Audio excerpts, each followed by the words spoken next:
জয় গুরু ইষ্টপ্রাণ দাদা ও মায়েরা, আজ ইষ্ট প্রসঙ্গে পরম পূজ্যপাদ শ্রী শ্রী আচার্যদেবের এই অমৃতময় কথাগুলি জেনে নেব। গত মাসের আলোচনা পত্রিকায় প্রকাশিত হয়েছে মেয়েদের আচার্যদেব কি করতে বলেছেন, তাছাড়া দীক্ষাপত্রের সাথে জড়িত যুবকদের কি বলেছেন জেনে নেব ভিডিওতে। একটি মায়ের বিয়ের কয়েক বছর পরেই দুই শিশু সন্তানকে রেখে স্বামী বিয়োগ হয়।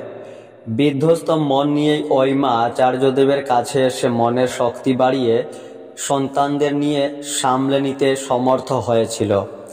তার লেখাপড়া জানা ছিল।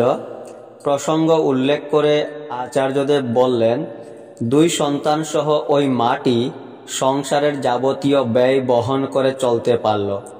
লেখাপড়া না শিখে রাখলে কি আত্মসম্মান নিয়ে বেঁচে থাকতে পারত? তাই বলি, প্রত্যেক মেয়েই লেখাপড়া শিখে রাখুক, জীবনে দুঃসময় যদি আসে কাজে লাগবে।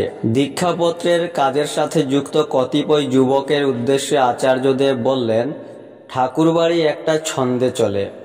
এখানের মানুষজন সেই ছন্দে চলার চেষ্টা করছে। রাখাল গরুর পাল নিয়ে যায়, কোনো গরু পাল ছাড়া হয়ে এদিক ওদিক গেলে লাঠির সাহায্যে রাখাল পালের মধ্যে নিয়ে আসে। আমাদের আচরণে ঠাকুরকে রক্ষা করা দরকার।